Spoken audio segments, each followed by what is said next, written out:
Yo les bros, j'espère que tu vas bien. J'en profite en ce dimanche matin avec un superbe soleil pour répondre à une question qu'on me pose souvent, c'est Jérém, est-ce que tu penses que j'ai le bon profil? Est-ce que tu penses que je peux faire de l'immobilier?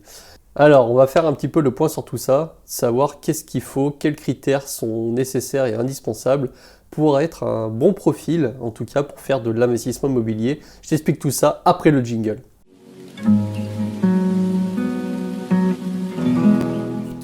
Alors d'après moi, je pense qu'il y a plusieurs critères qui font que tu es plus ou moins un bon profil pour faire de l'investissement immobilier. Tout d'abord, ça va commencer par la gestion de tes finances. Si tu es plutôt dépensier, si tu as des crédits à la consommation, si tu n'as jamais vraiment eu un tempérament à épargner, forcément ça va un petit peu plus être compliqué pour toi qu'une personne X qui lui ou elle a toujours épargné, a toujours eu une épargne de côté, n'a jamais été dans le rouge, n'a aucun crédit à la consommation, etc. Je dis pas que ça sera impossible si tu te retrouves dans le premier cas de figure, mais en tout cas ça va être un petit peu plus compliqué parce que ce qui se passe c'est que quand tu vas à la banque et quand tu vas essayer de voir pour contracter un crédit, eh bien la banque fait une analyse de tes comptes sur les 3 derniers mois. Je te cache pas que tu l'as compris, plus tu as d'épargne de côté, plus tu as une capacité d'épargne mensuelle et si possible aucun crédit à la consommation et si tu n'es jamais à découvert, c'est vraiment que des avantages pour toi. Donc ça c'est un des premiers points.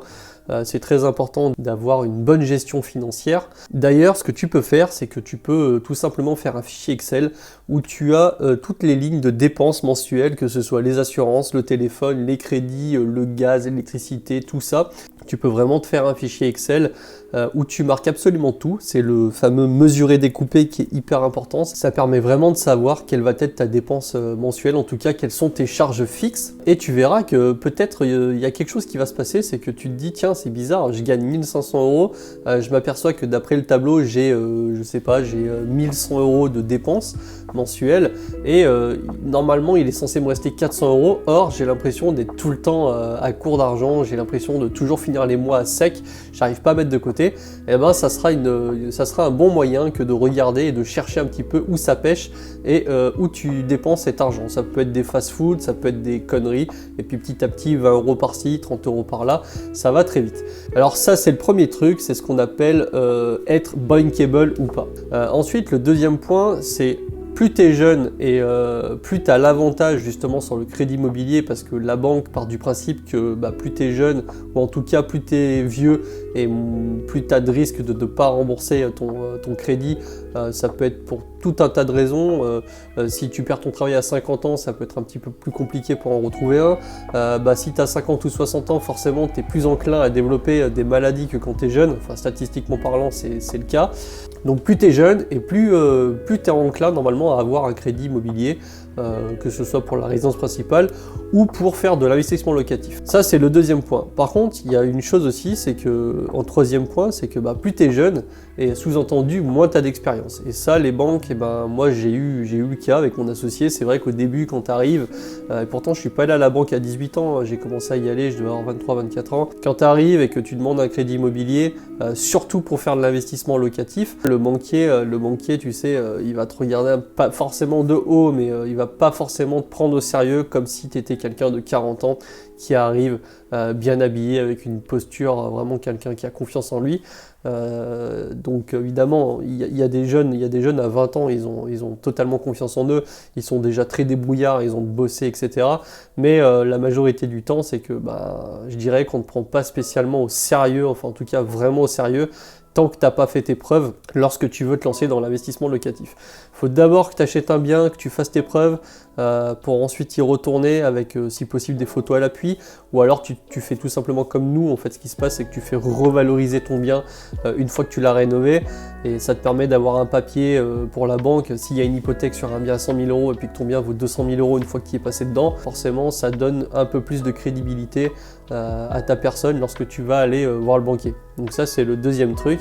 Après ce que j'ai remarqué c'est que quand tu n'as pas d'expérience, les banquiers peuvent être hésitants, on ne te prend pas forcément au sérieux. Par contre, à contrario, quand tu commences à vraiment donner en tout cas l'impression au banquier qu'on peut te faire confiance et que tu gères tes affaires, si tu es jeune, c'est encore mieux parce que du coup, Du coup, tu as quand même tous les avantages que j'ai cités auparavant.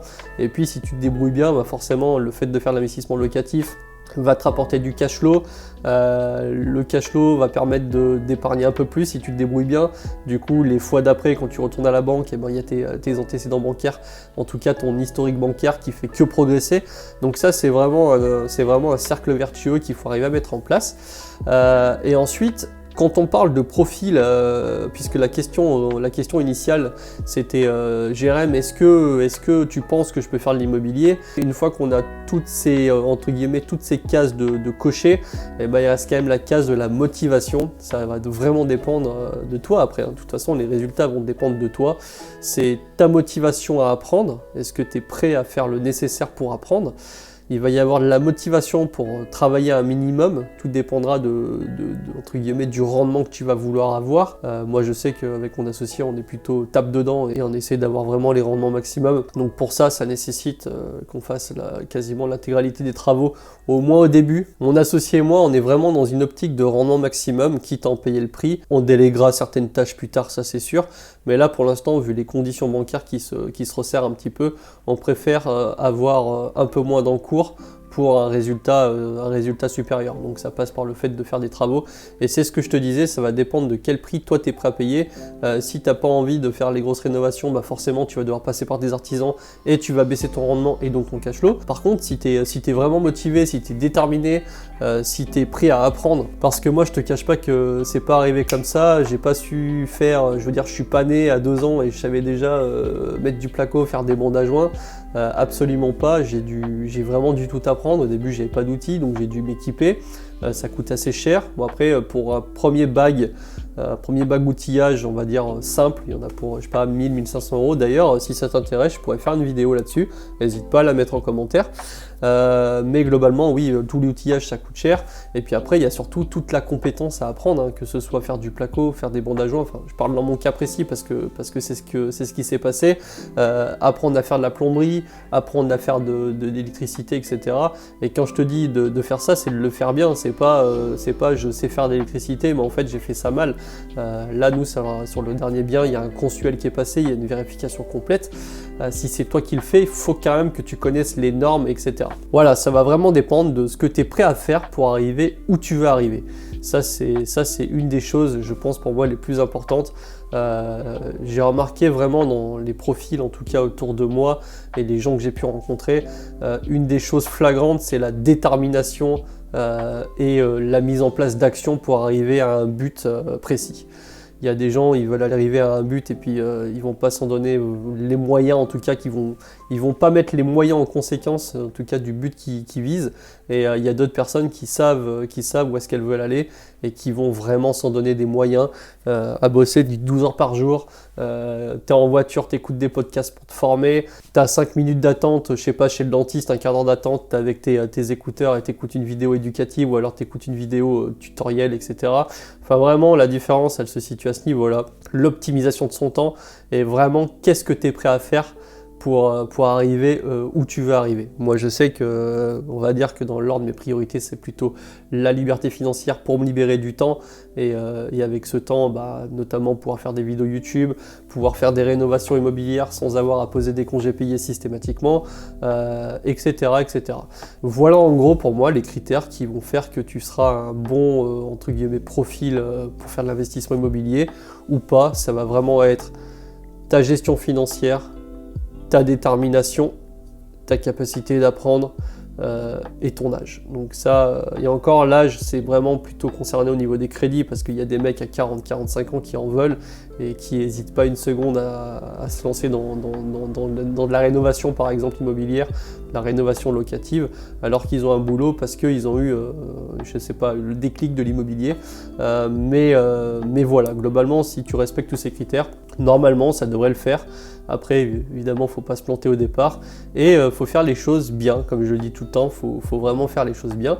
Mais voilà pour moi quelles sont les choses qui font que tu es ou que tu seras un bon profil bankable, un bon profil d'un mec qui peut faire de l'immobilier locatif.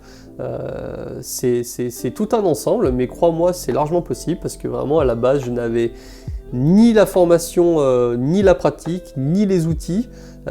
Et encore moins, j'avais personne en tout cas dans ma famille qui a fait de l'investissement immobilier, qui a pu me donner des conseils, etc. Je suis vraiment resté dans ma bulle avec mon meilleur ami à ce moment-là, où on faisait un peu nos plans de notre côté sans trop en parler, parce qu'on connaît un petit peu, il y a toujours les gens qui ont peur pour toi, qui vont peut-être te dire que attention, qui connaissent quelqu'un qui justement fait ça et qui est emmerdé par des locataires. Si tu écoutes en tout cas tout ce qu'on te dit, tu feras jamais rien, ça c'est une certitude.